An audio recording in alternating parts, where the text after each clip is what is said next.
I was going to make a podcast, but then I got high. Yeah. Oh, I know what you're referencing.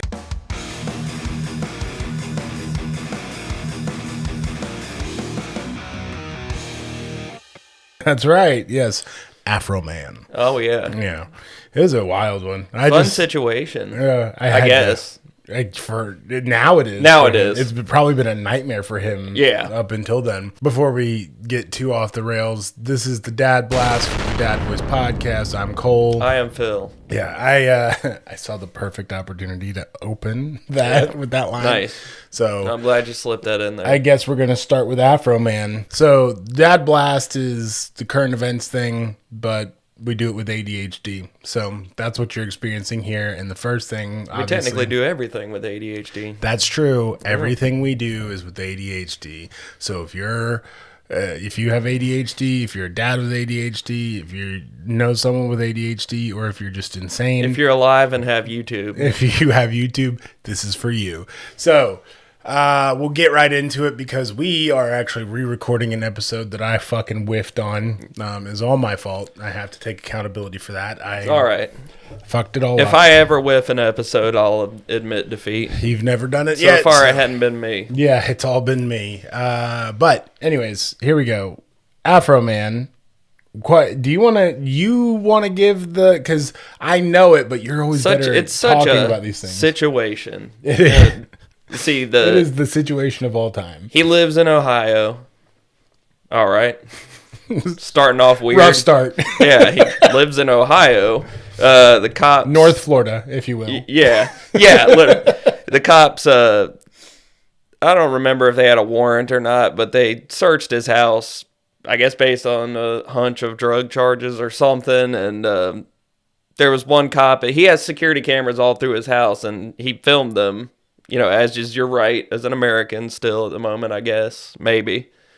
But he filmed them, and I think they were, like, going through some of his personal stuff, just messing around with stuff. I think one cop either took a bite of lemon pound cake he had on his counter. So he didn't take a bite. He looked at it as if he wanted it. Yeah, he looked at it and, like, doubled back and was, like, stepped backwards, like, maybe I should. But yeah, so Afroman made, like, a diss song against the local cops. Mama's lemon pound cake, it tastes so nice. It made the sheriff wanna put down his gun and cut him a slice. Of what? And then they got all, like, mad about it, sued him. And then they just recently lost the lawsuit against him, so they took just L after L. And I think he countersued and got some money from that's probably what it is. So he won, and they lost, like, pretty solid. And he, like, ruined a whole small town bank or police department. Yeah, and he made, like, I think he ended up making a whole album of just, like, parody, like, diss tracks. The definition of the Streisand effect gone crazy. Yeah, he really crushed it, though. And I mean, that was just one of the most hilarious things. That's a beautiful example of just taking advantage of opportunity. Yeah, and I mean, of all people, it was Afroman. Yeah. Like, I was just like, the dude who sings a song about getting high did this? Yeah. So, what else? We've got, I mean, there's a lot going on in the news. Let's consult. Like, don't talk about the war. Don't talk about the war. Dude. I'm trying not to. It's so hard. Oh, Bobby Mueller's dead. Yeah, he passed, and in the least graceful. It's so funny because, like, Donald Trump was like, I'm glad he's dead. Which the president with the least tact to ever exist, obviously. Boy, he put it all out there. But there is no ambiguity on his feelings. I just wonder, like, if he understands that he is setting up, because the one thing that I think is the most important to him and people like him is, like, being revered as a god. And when he fucking dies, the entire internet is gonna be like, I'm glad he's dead. And it's just gonna be clips of the tweet he made about now people can just screenshot that and just, run wild with it. Right. So I think it's also like Robert Mueller was only 2 years older than Trump is now, maybe. So he's, like, facing his own mortality now. He's like, hold up. Yeah. And I mean, Dude, you can defend it all you want. The dude's got dementia. Like, the dude has it hardcore, and he has every possible medical resource at his fingertips. So, like, he is slowing it down more than any normal average person could, but it's still shining through. They're slowly rebuilding him like the ship of Theseus or something. Yeah. They're slowly rebuilding him. He's like 60% human right now. Where if you rebuild a ship plank by the end, is it the same ship? Or everyone? Yeah. I'm not going to spend too much time on that because I always get all geeked up. Yeah, I know. Getting bricked up. I was going to send you the screenshot of the article that said the Pentagon chose Palantir as their whatever data thing. I'm going to purposely not know what I'm talking about too, just to piss you off even more. Yes, but I mean, I told you that this was going to happen. I've told everyone on this podcast several times, so I'm not going to actually go too crazy on this, but I told you all. I fucking told you this was going to happen. Palantir has been tapped for ages now to make databases and to use generative AI and get this mass surveillance system underway. Because that's actually the distraction, to get people like you. Because the real conspiracy is that I've noticed celebrities have been soft launching falling in love with chatbots lately. Oh my god. Zach Braff did like the movie or something, and then there was the PR stunt that was ultimately tied to the movie where he was like, I fell in love with a chatbot. Yeah. But some other celebrity this past week was like, yeah, I kind of developed feelings for a AI chatbot. And it's First like, off, soft disclosure. They're pushing it on us. The idea that people like celebrities aren't fucking crazy is weird to me because they're fucking crazy. They're also people. They are also for the people. most part. And I mean, we've had movies like this, Her or Companion. Yeah. Which was a good movie. If you haven't seen it, you should watch it. It's got Jack Quaid in it, and he gets this android companion that's AI and it's a robot, and then he kind of like leans into his craziness and he becomes kind of like sadistic with her and stuff, but like it's a very good kind of, oh, this is what it's gonna look like. Here's a little roadmap of what are the 2030s looking like. Oh, so I mean, dude, so I've not used the sex bots, but I've used the chat bots earlier on because back when, and I mean, it was all out of a morbid curiosity that I even did it because there was no real lucrative reasoning. Lucrative is not the right word. There's no lubrative. Yeah, there you go. There's no real reasoning for me to invest in anything like that, and I didn't spend money on it, but I did check out the chat bots because I was like, I wonder. We grew up with chatbots, like we had Smarter Child, right? And I would just try to talk to it and tell it crazy stuff, and then it would just be like, "Hello." Yeah, and AI is a spectrum, right? Like it's just like autism. Hold on. Wait a minute. Are you AI generated? Yes, and you got me. That's what it actually is. I'm on the AI spectrum. The autism industrial complex. AI is just, it's a very all-encompassing term for artificial intelligence. And, like, there's the whole thing where, when we had chatbots, that was still AI. It's artificial intelligence. It's people trying to create intelligence through machines. But what we had was a chatbot that would fucking just loop on, hello, how are you? If you asked it a question that wasn't saved in its database.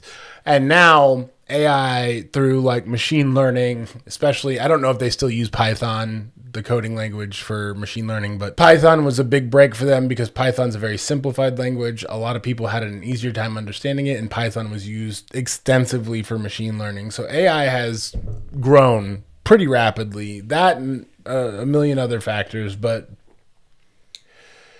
these chatbots are on. So AI is basically like the Dragonborn, and Python is like the dragon language, and it's getting stronger as it learns more. Sure. Yeah. Well, Skyrim. That's fine. Yeah. Okay.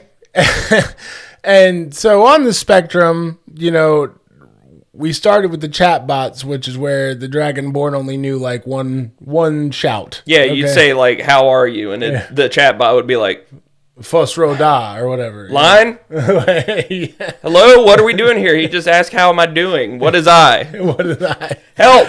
But now we're on the farther side of the spectrum, real close to super intelligence, which is where it gets scary.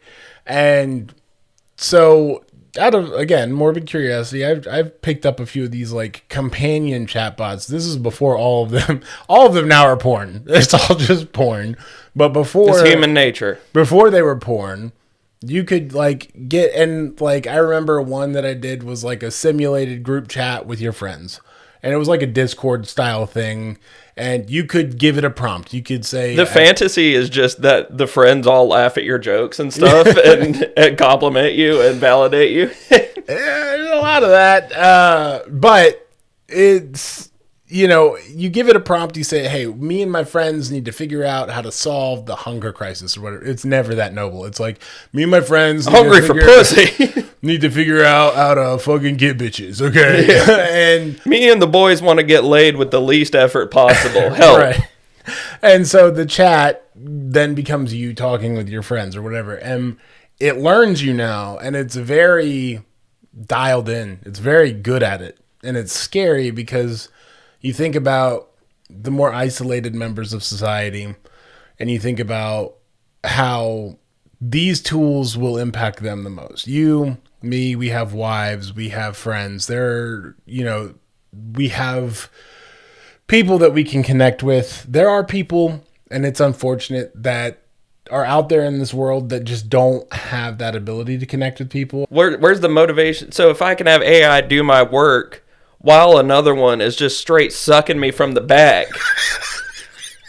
like, what's the motivation to do anything? Oh, hang on. Yeah, the suck bot is getting you from the back.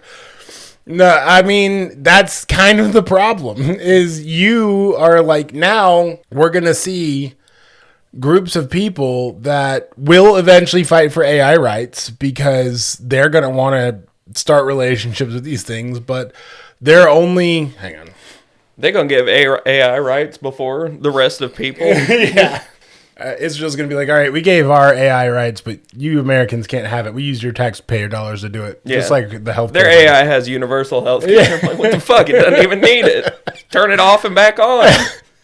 The concerning part about that is that these people, I mean, there's a lot of concerning parts about that, but these people are maybe more fragile, and the benefit is it gives them companionship, and it gives them a tailored companion to kind of like close that gap that they're experiencing. The bad thing is it's another predatory way to pick off the most vulnerable members of society, because you have to think about, like, eventually people's only prerogative will be to go to work just enough to pay the subscription for their chat. Yeah, gotta have my Suck It subscription. And you don't have to impress AI. You don't have to. You can tell AI whatever you want. You can be like, I'm fucking Batman, and AI is like, wow, Batman. Wow, what Batman. What strong muscles you have. And then the suck bot just turns on behind you. Immediately, you're like, whoa, hang on. The suck bot's like, I just woke up. And I just... You just hear it beside your bed waiting for you to wake up. It's like...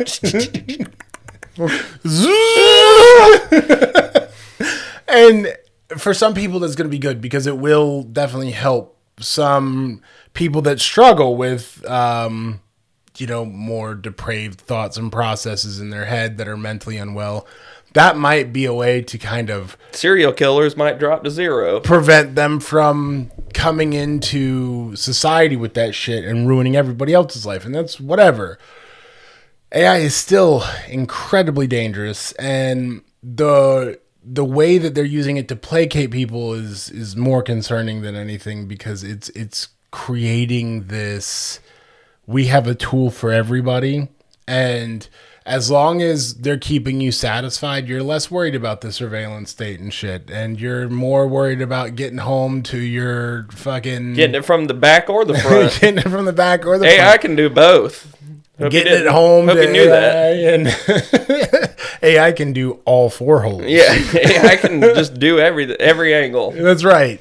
And so, that shit just worries me to some degree. But it is an interesting thing to talk about and to consider, because it is getting kind of crazy. And speaking of crazy, people find out real quick why the mics are actually shaking back and forth sometimes. Yeah. It's the suck bots.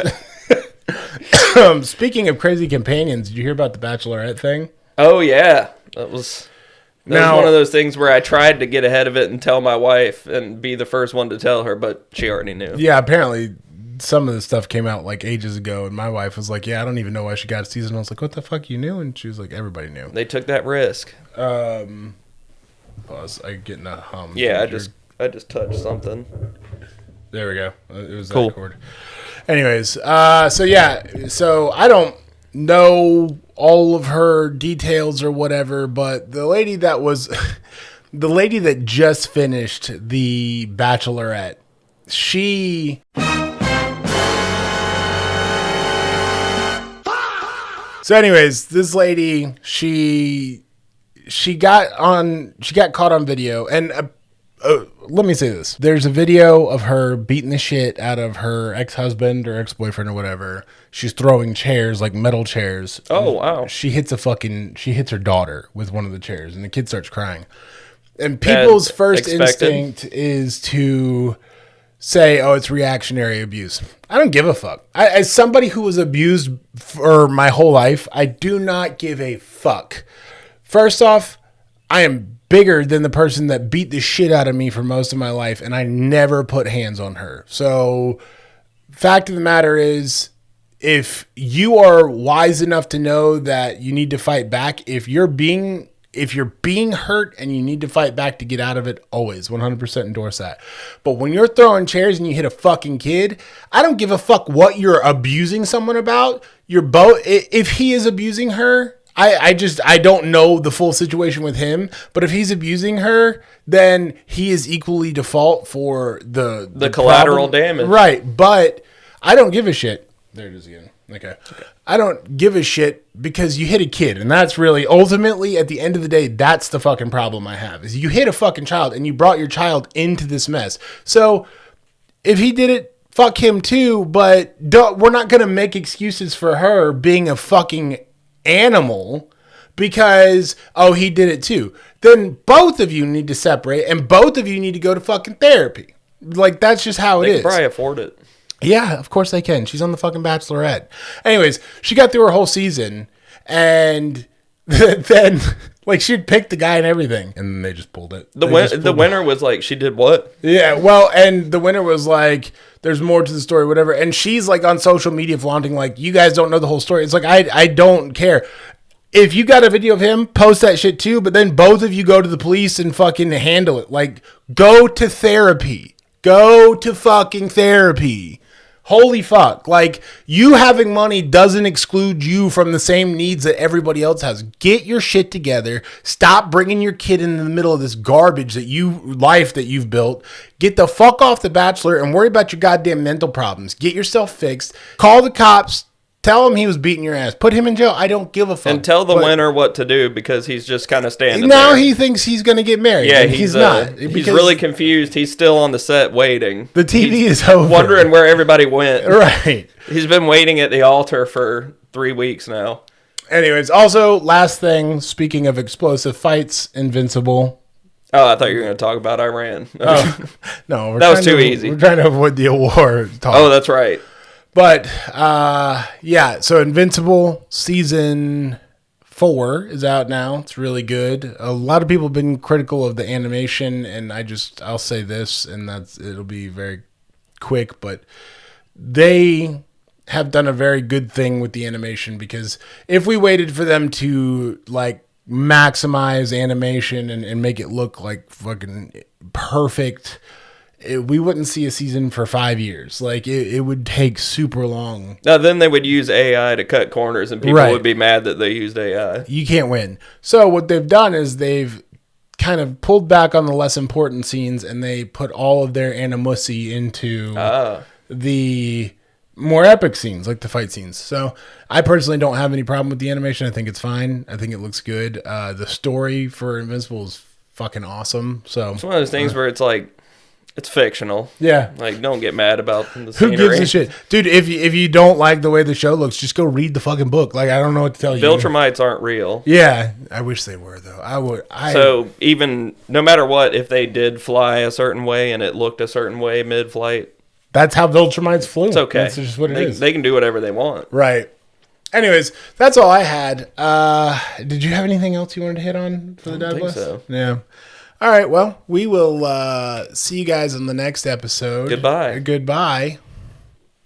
I did not mean to say goodbye so soon. It's fine.